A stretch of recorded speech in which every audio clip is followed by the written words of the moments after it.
अब देखिए वो इनका हमारा 5 नंबर क्वेश्चन क्या कह रहा है त्रिभुज पी क्यू आर की भुजाओं पी आर और क्यू आर पर क्रमशः जो है वो बिंदु एस और टी इस प्रकार स्थित है कि कोण पी बराबर ये कोण आर टी एस। तो दर्शाइए कि त्रिभुज आर पी क्यू सर्वांगसम होंगे त्रिभुज आर टी एस के। तो पहले जो है वो एक त्रिभुज बना लीजिए यहाँ पे, एक जो है वो हम ये त्रिभुज बना लेते हैं पी क्यू आर। ये जो है वो पी है, ये क्यू है, ये आर है। हम जो है वो त्रिभुज बना लिए हैं यहाँ पे।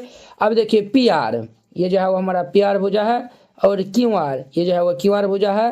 पर क्रमशः एस और टी इस प्रकार स्थित है कि कोण पी जो है वो कोण आर टी एस के इक्वल है। तो मान चलिए जो है वो ये हम जो है वो यहाँ पे ले लिए, ये जो है वो एस और ये टी जो है वो ले लिए हैं। इस प्रकार से स्थित है कि ये जो है वो कोण पी, ये वाला जो है वो कोण आर टी एस ये वाला कोण के जो है वो इक्वल है। तब हमें जो है वो दिखाना है त्रिभुज आर पी क्यू, ये जो है वो आर पी क्यू और आर टी एस ये जो है वो बड़का वाला त्रिभुज और ये छोटका वाला त्रिभुज समरूप है। तो चलिए हम जो है वो इनको हल कर लेते हैं। तो यहाँ पे हल दे दीजिए, जो दिया हुआ है उनको पहले राइट डाउन कर लीजिए। तो यहाँ पे लिख दीजिए दिया है, क्या दिया हुआ है सर? तो हमारा दिया हुआ है ये कोण P जो है वह कोण आर टी एस के इक्वल है, ये दिया हुआ है। हमें सिद्ध क्या करना है? तो हमें जो है वो सिद्ध करना है, सिद्ध करना है, क्या चीज सिद्ध करना है हमें? तो हमें जो है वो सिद्ध करना है ये त्रिभुज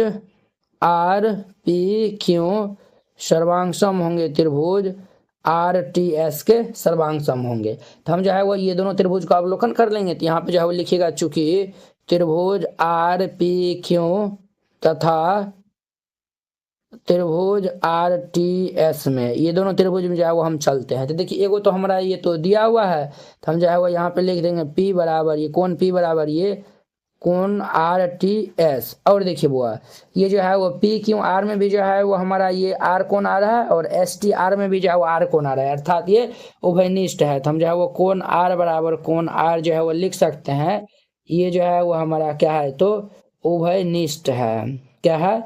उभयनिष्ठ है। तब जाके जो है वो देखिए दूगो जो है वो कोण भी मिल गया। जब दूगो कोण मिल जाएगा तो तब जाके जो है वो हम कह सकते हैं ये दोनों त्रिभुज जो है वो क्या है? तो सर्वांगसम है। तो हम जो है वो यहाँ पे लिख देंगे, अतः एंगल की कसौटी से एंगल की कसौटी से त्रिभुज ये जो है वो आर पी क्यू सर्वांगसम है त्रिभुज आर टी एस के। और यही जो है वो हमारा प्रूव करने के लिए मिला था और यही जो है वो हम प्रूव कर दिए। तो आई होप कि आप लोग ये समझ गए होंगे। तो अब देखिए नेक्स्ट इनका 6 नंबर है। अब देखिए वो इनका हमारा 6 नंबर क्वेश्चन कहता है आकृति 6.37। इस आकृति में देखना है त्रिभुज ए बी ई, कहाँ पे है? ए बी ई, ये जो है वो ए बी ई ये वाला जो है वो हमारा त्रिभुज, और त्रिभुज ए सी डी ये वाला जो है वो हमारा त्रिभुज, दोनों क्या है? तो सर्वांगसम है। तब जाके दर्शाइए कि त्रिभुज ए डी छोटा वाला जो है वो त्रिभुज और त्रिभुज ए बी सी ये जो है बड़का वाला त्रिभुज क्या है? तो हमारा समरूप है। तो वेरी सिंपल क्वेश्चन है। तो यहाँ पे हल दे दीजिएगा और फिर जाके जो है वो हम इनको हल करते हैं। तो हल दे दीजिए और जो यहाँ पे दिया हुआ है उनको पहले राइट डाउन कर लीजिए। तो यहाँ पे लिख दीजिएगा दिया है, क्या दिया हुआ है? तो हमें दिया हुआ है त्रिभुज ए डी ई ये जो है वो सर्वांगसम है त्रिभुज ए बी सी के, ये जो है वो सर्वांगसम है। जब ये दोनों त्रिभुज जो है वो सर्वांगसम है तो हम जाके जो है वो यहाँ पे CPCT के नियम से जो है वो हम लिख सकते हैं। CPCT नियम क्या होता है सर? तो CPCT नियम जो है वो ये होता है कि दो सर्वांगसम त्रिभुजों की संगत भुजाएं और जो है वो कोण बराबर होती है। तो हम जाके यहाँ पे जो है वो लिख सकते हैं CPCT नियम से जो है वो हम लिख सकते हैं ये जो हमारा ए बी भुजा जो है वो ए डी के बराबर होगा और ए ई भुजा जो है वह ए सी के बराबर होगा। देखिए ए डी भुजा जो है वह ये हमारा ए बी के बराबर होगा, क्लियर? और ए ई भुजा जो है वह हमारा ए सी भुजा के बराबर होगा। तब जाके हम यहाँ पे लिख सकते हैं ए बी बराबर ये ए सी तथा ये जो है वो ए डी बराबर ये ए ई जो है वो हम लिख सकते हैं, क्लियर? अब देखिए हमें सिद्ध करना है। तो यहाँ पे जो है वो लिख दीजिएगा, क्या लिख देना है? सिद्ध करना है। हमें क्या चीज सिद्ध करना है? तो हमें ये सिद्ध करना है त्रिभुज ADE जो है वो सर्वांशम है त्रिभुज ABC के, ये जो है वो सिद्ध करना है। तो हम जो है वो इन दोनों को अवलोकन कर लेंगे। तो यहाँ पे जो है वो लिखेगा, चूंकि त्रिभुज ADE तथा त्रिभुज ABC को अवलोकन करने पर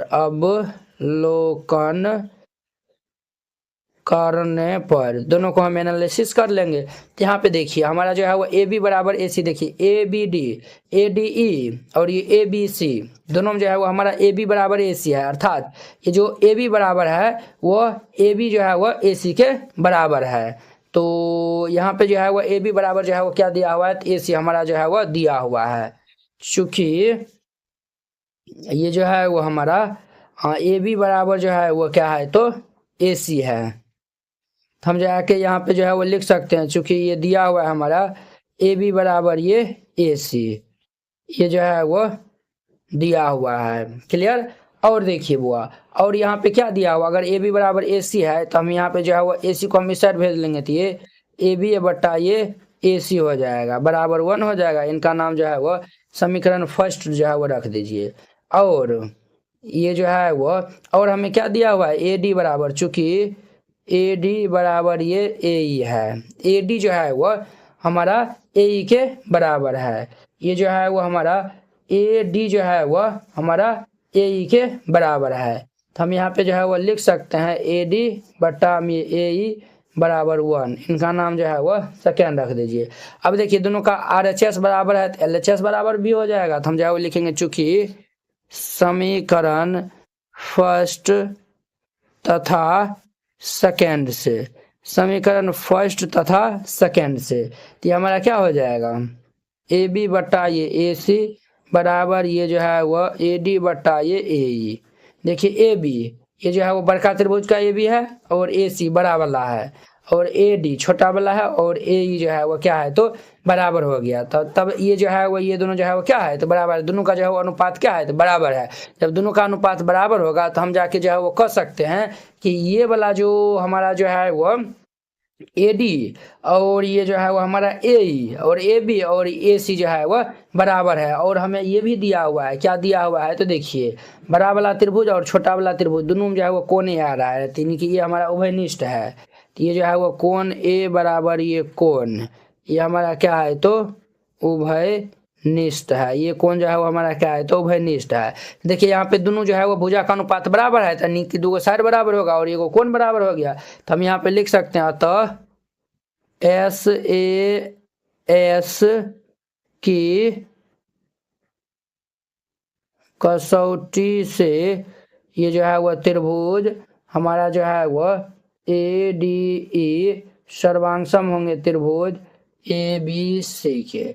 यही तो हमें प्रूव करना था और यही जो है वो प्रूव कर दिया। आई होप कि आप लोग ये समझ गए होंगे। तो अब देखिए नेक्स्ट इनका 7 नंबर, देखिए बुआ यहाँ पे जो है ना, ये जो है वो दिया हुआ है हमारा, ये दिया हुआ है ना, ये जो है वो हमें ये दिया हुआ है ना, तो इसमें जो है वो थोड़ा एक जो है वो हम दिया है वो लिख दीजिए ABE जो है वो सर्वांग, ये जो है वो हमारा क्या है, तो सर्वांशम है त्रिभुज ACD के।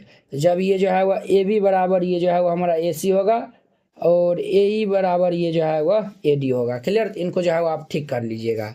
NCERT class 10th hand retain colourful note अगर आप चाहते हैं साफ सुंदर और समझने में भी आसान नोट बनाने में, सिर्फ आपको 49 रुपया में जो है वो पूरा एनसीईआरटी की जो है वो तैयारी करवाया जाएगा। ठीक है, बोर्ड परीक्षा में अच्छे अंक लाने का शानदार मौका है। अगर आप ये जो है वो नोट को जो है वो लेकर और अच्छे जो है वो प्रैक्टिस कर लेते हैं तो आप बोर्ड एग्जाम में अच्छे से अच्छे नंबर जो है वो लाएंगे। तो आपको जो है हम दिखाते हैं कि किस टाइप का जो है वो हैंड रिटेन नोट है।